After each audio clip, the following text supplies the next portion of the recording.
Taxation Committee of Hellenic American Chamber of Commerce.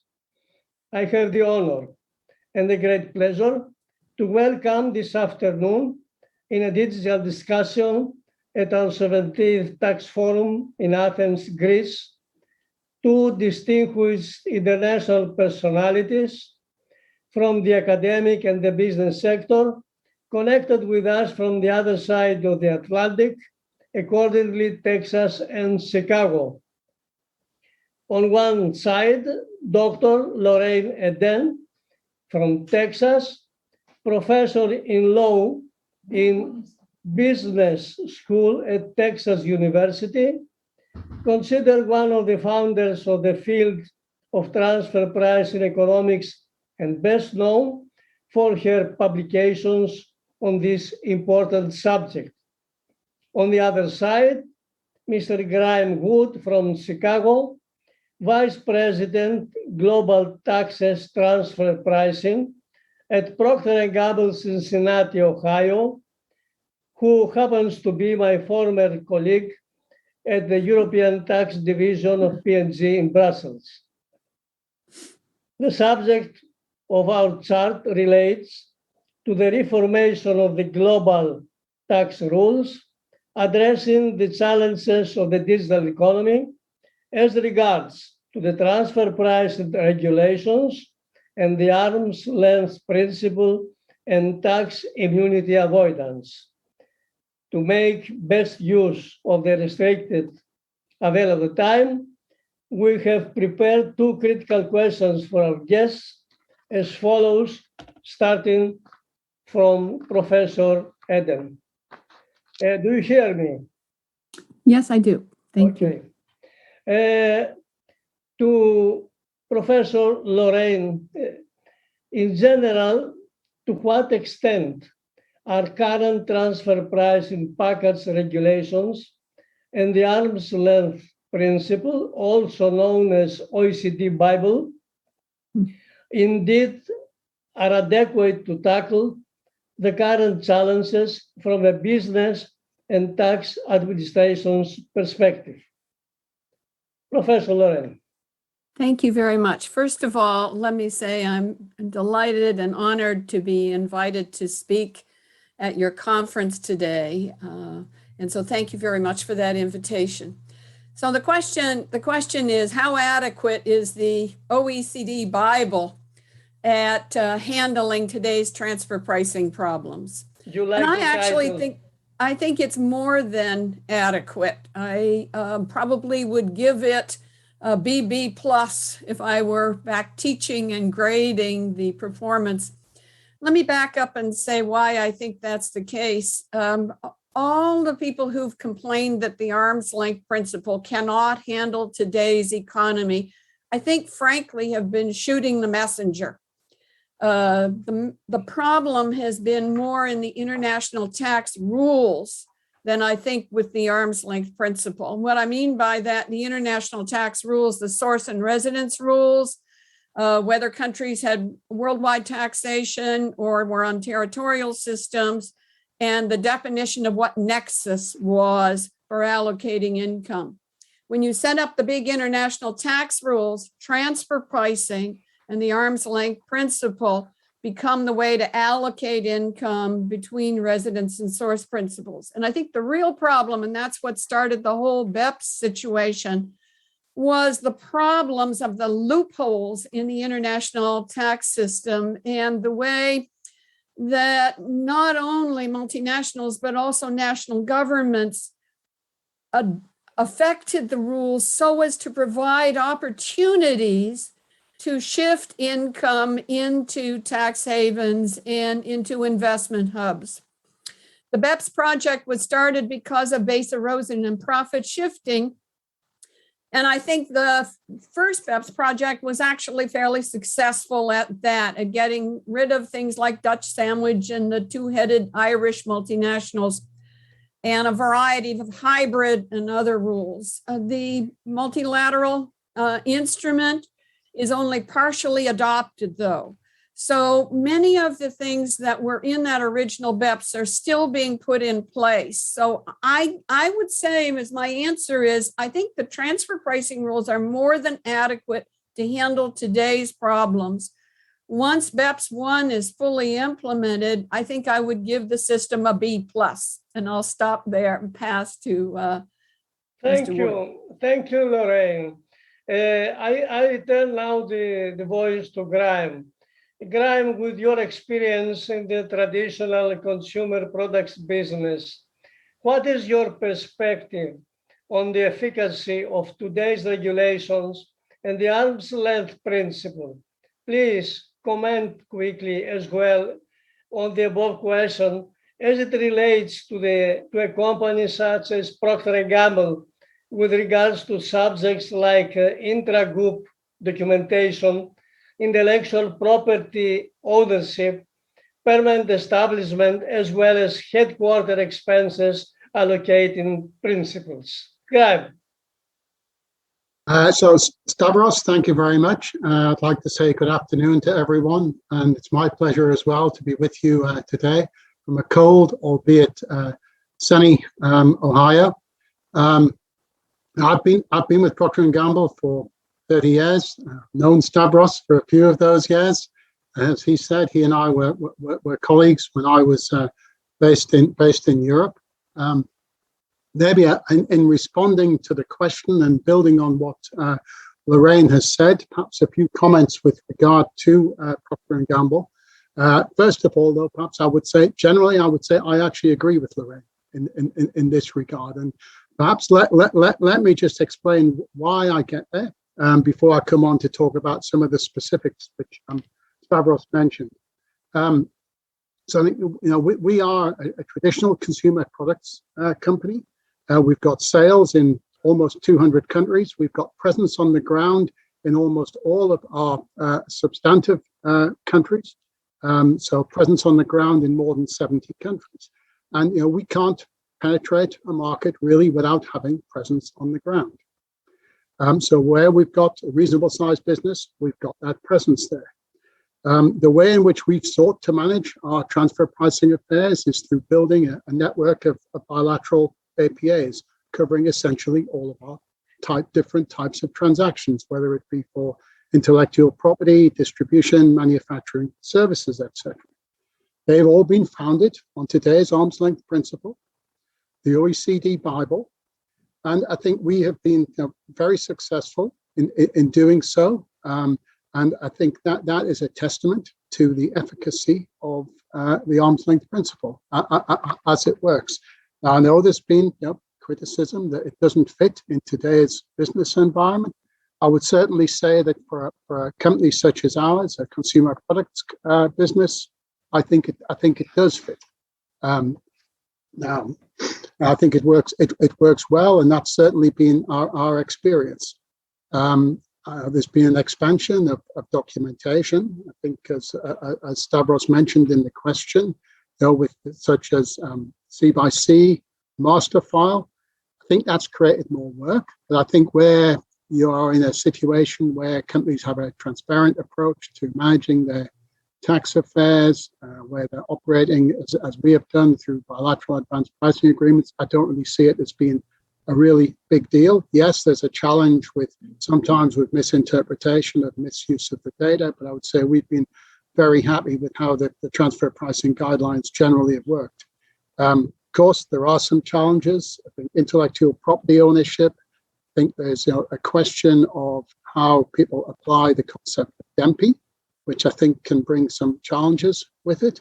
With regard to headquarters expenses, inevitably, I think that the receiving jurisdiction is always looking perhaps for evidence which is almost beyond what can reasonably be put together within a multinational in terms of demonstrating benefit.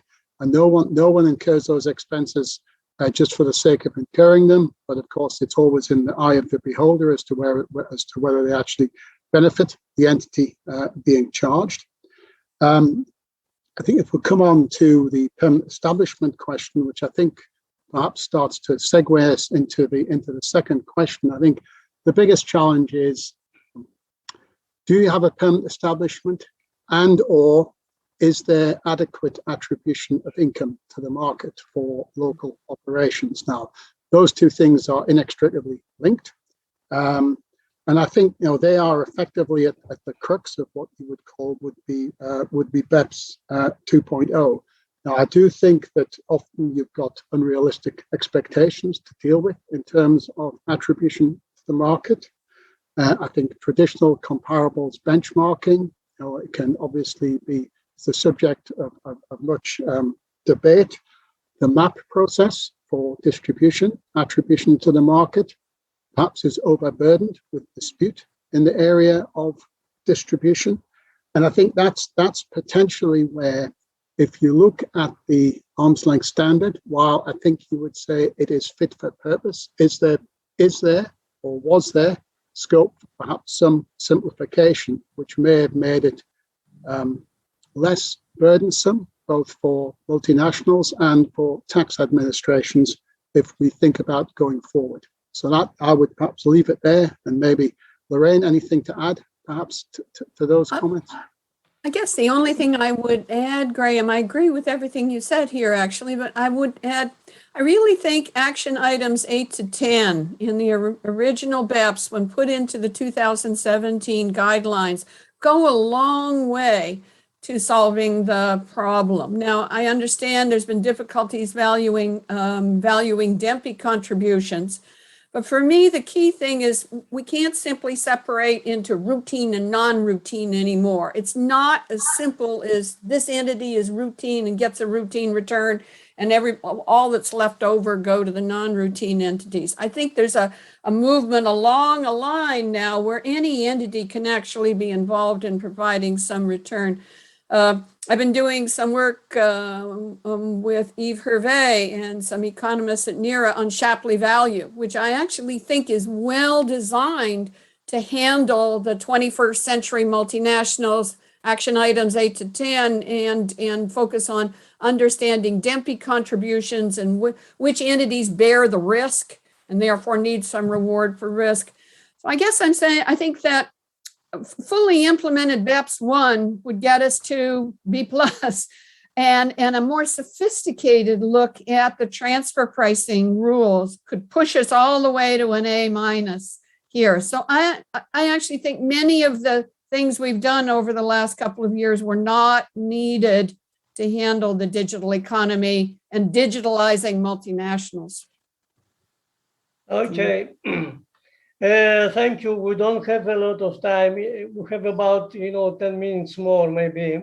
So quickly, I will refer to the current initiatives of G20 and OECD, pillars 1 and 2, with regards to the proposed global minimum corporate tax principle. The question is it successful or not in this frontier? Would you like me to start, Stavros? Yes. What? Okay. And we're talking specifically to Pillar 2 then, and to the proposed GLOBE. Let me just back up and say, remember what's involved. GLOBE consists of two parts, the IIR piece, and then a piece with the under tax payments rule. And then there's a completely separate rule on the subject to tax. Let me start with the subject to tax rule first. That is a treaty-based rule. So it will only affect countries that have bilateral tax treaties. It allows them, source countries, to levy a withholding tax or a corporate income tax if it is not taxed in the other direction. So it's a clear benefit to source countries, but only those with tax treaties, and it must be implemented in the tax treaties.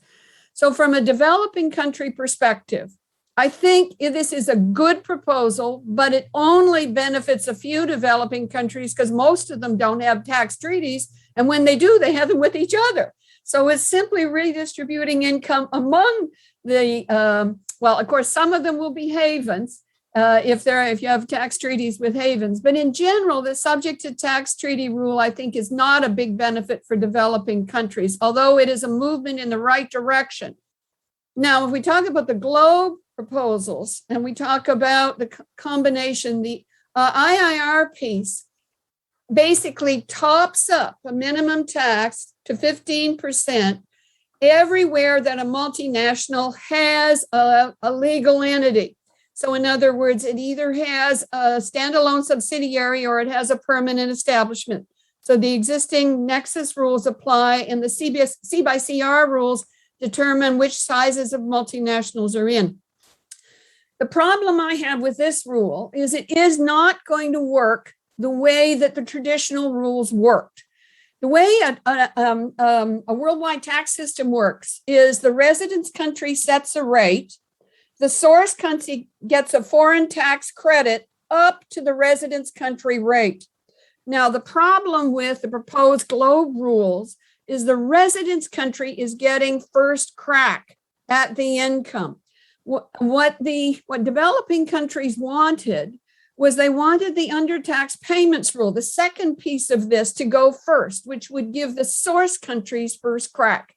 And I would have been supportive of that. Unfortunately, the way the rules are written now, the IIR is given the residence countries, the home countries first crack, and not the source countries. In addition, the definition of income is not the traditional definition of income. And it's going to be very difficult for developing countries to calculate that.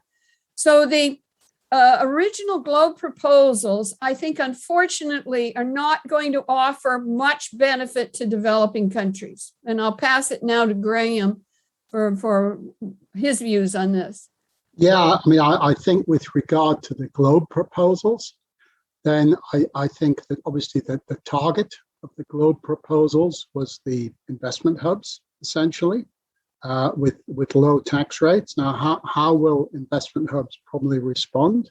Almost inevitably, they will increase their tax rate to some degree, because I don't think that they are necessarily going to want to cede revenue under the income inclusion rule. What I'm sure you will probably see is that at least those where they've attracted business by creating a really positive business environment, they will seek to maintain that attraction to business, perhaps by looking at other alternatives to lower tax rates. But I don't really see that the globe rules are going to result in a substantial change in multinationals' business footprint. I think would be the way I would think about it. There's obviously an interaction between the globe rules and Pillar 1, because first of all, there's a question of what happens with the income under Pillar 1, assuming of course, we have a Pillar 1. I want to make a final question on that to both of you. If this project, goes on and is finalized, in how you see this playing out in terms of Europe or US benefit? Who's going to take advantage of this scheme? Let me start again here. I think the large players take advantage and the small players in the global system get sideswiped here, as is typically the case, right? The rules benefit the very large players, and small players, unless they can band together. And what you hear very much is most of the developing countries don't believe they're going to benefit from these rules. Graeme? I think that's very fair. I think no one is going to want to be a loser.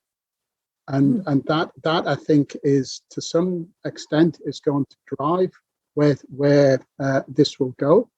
And I think that obviously is important, not only in Pillar 2, but in Pillar 1.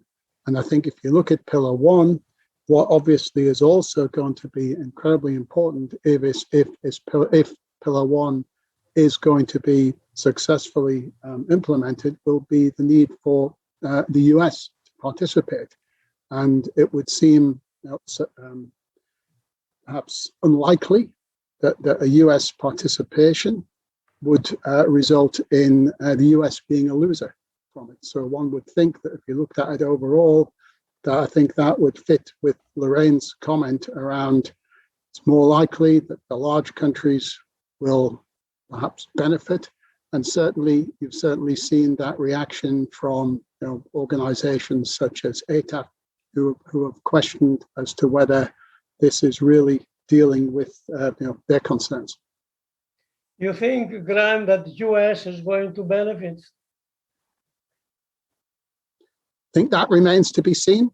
But I think that there would be an expectation that the US would benefit, and certainly in terms of, for example, Pillar 1 being enacted in the US. I think whilst there is some debate, there is a likelihood that it would require a treaty sign-off at a Senate level. And for that to happen, certainly one of the considerations is going to be the revenue impacts. Is any country out of the OECD countries that has not accepted this program, this idea? One or two, maybe. So out of the inclusive framework, I mean, I think 137 countries, I think, have now signed up for it. But of course, there is still a lot of technical work to be completed. So there is still a lot of the details, both with regard to Pillar 1 and Pillar 2, to be undertaken, agreed. So I'm sure there is still some way to go, despite the ambitious timeline for completion of both pillars. Lorraine, you're on mute. My view is we probably are at the high water mark now, 137 signed on to go ahead. If you look at the first multilateral instrument, I saw a review of it the other day, going clause by clause, saying how many countries had signed on. And sometimes there were as few as 2 or 3 countries who'd actually signed on to particular clauses. My own view is I'd like to see perhaps one more movement on getting those clauses adopted by countries. I think there's even less agreement on the pillars 1 and pillar 2 than there were. And, I've written fairly extensively in what I call pillar 1 tax schemes. I think with carve-outs, for example, in Globe, there's also the opportunity for pillar 2 tax schemes as well. So my concern is, or not my concern, I think I'm on record as saying that I think Pillar 1 Amount A is a bad idea. It's a political idea and has no economic principles behind it. So my preferred one would be that we strengthen the arm's length principle. Let me go back, Stavros, to your original question and say, I'm quite willing as we move forward to give it a B+, but I think there are things that can be done that will actually move us into the A range going forward. And I believe we have the intelligent, competent economists and lawyers who understand the principles behind the international rules and behind the arm's length principle that can deal with the digital multinationals in the 21st century. I'm actually optimistic that the existing rules can be made fit for the 21st century rather than throwing them out and substituting political solutions. A final question, because we don't have the time, optimistic or not, you think that this program will materialize before 2023 or not? Or maybe it's later? Graeme, what do you think? I think it's challenging to meet that timeline. I understand why the timeline is there. I have to confess, I think I have similar perspective to Lorraine, that I think there are ways that looking at today's arm's length principle, perhaps with some minor modifications, to somehow embed a sort of Amount A equivalent. Not sure what I would call it, but somehow embed that into today's arm's length principle. There may have been a way to resolve some of the concerns without effectively putting something which is essentially an overlay completely on the top, which doesn't look at today's arm's length transfer pricing. Okay, unfortunately, we don't have much time. I have to thank you very much for your contribution to our tax forum. Your contribution and your ideas, I'm sure will add value to the results of this tax forum. And I commit myself, that very soon we have another opportunity to discuss, these very important subjects in a more, wider, time range, because now we don't have, this time.